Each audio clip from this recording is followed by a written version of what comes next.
I'm going to talk about coughing up blood, hemoptysis. Hemoptysis can be caused by many different problems, but we need to differentiate, categorize acute disease and chronic disease.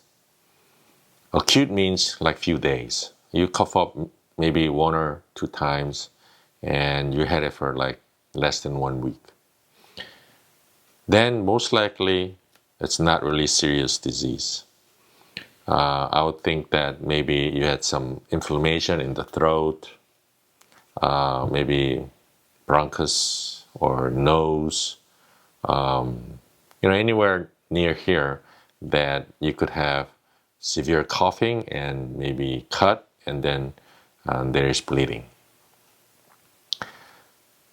But if it's over 1 week and you had more than few times of coughing up blood and lots of blood or something, then you need to think about more serious disease. Lots of people think about cancer, especially with weight loss. You could think about bronchitis, COPD, bronchiectasis. Sometimes pneumonia could cause bleeding. Also, if it's TB, tuberculosis common area, you need to think about tuberculosis. Also, smokers.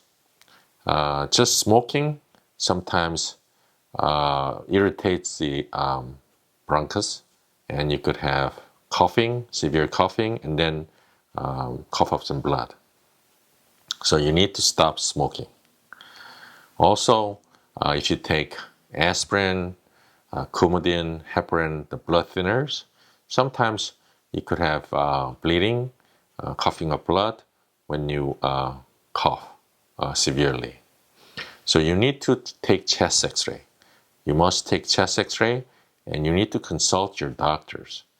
When you cough up blood even once, you need to take it a little seriously and go see your doctor. Thank you.